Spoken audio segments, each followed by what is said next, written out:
Question number 21, यहाँ पे हमें सेल्स बुक बनाना है। 2015 को 1 सितंबर को अमित ट्रेडर्स को बेचा गया है 20 पॉकेट रेडियो, जिसमें एक रेडियो का वैल्यू है 70 रुपये। 2 TV set black and white बेचा गया है, जिसमें एक टीवी सेट का वैल्यू है 800 रुपये।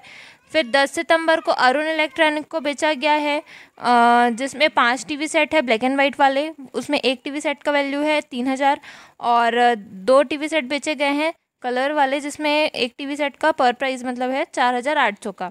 फिर 22 सितंबर को होंडा इलेक्ट्रॉनिक को बेचा गया है, जिसमें उन्हें दिया गया है 10 टेप रिकॉर्डर, एक टेप रिकॉर्डर का वैल्यू 600 रुपये है। 5 वॉकमैन, जिसमें एक का वैल्यू 300 का है। और सितंबर 28 को हरीश ट्रेडर को बेचा गया है 10 मिक्सी जूसर ग्राइंडर, जिसमें एक का वैल्यू जो है वो 800 रुपये है।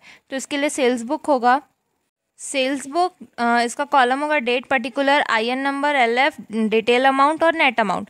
सबसे पहले हम 1 सितंबर की एंट्री करेंगे अमित ट्रेडर्स की, जिसमें 20 रेडियो था 70 रुपये पर रेडियो के हिसाब से, तो 70 × 20 करने पे यहाँ पे आ जाएगा 1400 रुपये। फिर 2 टीवी सेट था 800 रुपये पर सेट के हिसाब से, तो यहाँ पे आ जाएगा 1600 रुपये 800 × 2 करने पे, और 1400 और 1600 को जोड़ देंगे तो 3000 रुपये नेट अमाउंट में आएगा। इसके बाद हम 10 तारीख की एंट्री करेंगे, जिसमें अरुण इलेक्ट्रॉनिक को 5 टीवी सेट है 3000 रुपये पर सेट के हिसाब से, तो 3000 × 5 करेंगे तो 15000 आ जाएगा। फिर 2 टीवी सेट है 4800 के हिसाब से, तो 4800 × 2 करेंगे तो आ जाएगा 9600।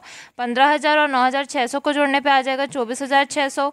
उसके बाद 22 तारीख को होंडा इलेक्ट्रॉनिक का लिखेंगे, जिसमें 10 टेप रिकॉर्डर है 600 रुपये पर टेप रिकॉर्डर के हिसाब से, तो 600 × 10 करेंगे तो आ जाएगा 6000।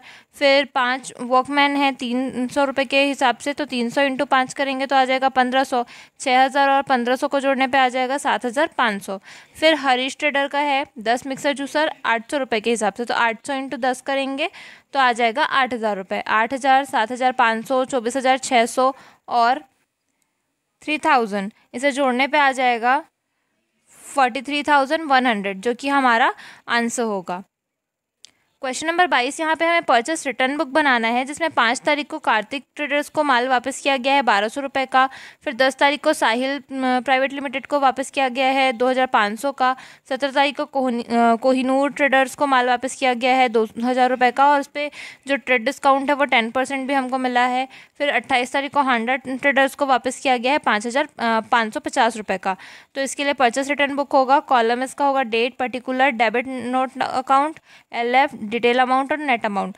उसके बाद 5 तारीख की एंट्री करेंगे कार्तिक ट्रेडर का 1200 रुपये। फिर साहिल का करेंगे तो ये 2500 आएगा। फिर कोहिनूर ट्रेडर का, क्योंकि ये तो 2000 का अमाउंट हमने वापस किया है तो 2000 तो हम लिखेंगे ही, साथ में इसमें ट्रेड डिस्काउंट भी मिला है तो उसको हमें लेस करना होगा, तो 2000 का 10% निकालेंगे तो आ जाएगा 200 रुपये। 2000 में से 200 माइनस करेंगे तो आ जाएगा 1800 रुपये।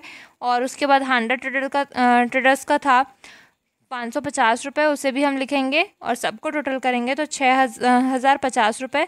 यह हमारा परचेस रिटर्न बुक का आंसर होगा। क्वेश्चन नंबर 23, यहाँ पे हमें सेल्स रिटर्न बुक बनाना है, जिसमें 4 नवंबर को गुप्ता ट्रेडर्स से माल वापस आया है हमारे पास 1500 रुपये का। हरीश ट्रेडर्स से 10 तारीख को आया है 800 रुपये का। और 18 तारीख को राहुल ट्रेडर्स से माल आया है 1200 रुपये का वापस। उसके बाद 28 तारीख को सुनील ट्रेडर्स से वापस आया है 1000 रुपये का। तो सेल्स रिटर्न बुक का कॉलम होगा date, particular, credit note, LF, detail amount, net amount. 4 तारीख को गुप्ता ट्रेडर से आया था 1500, हरीश ट्रेडर से 800 रुपये, राहुल ट्रेडर से 1200 रुपये और सुशील ट्रेडर से 1000 रुपये। सबको टोटल कर देंगे तो आ जाएगा 4500। तो ये हमारा टोटल होगा सेल्स रिटर्न बुक का।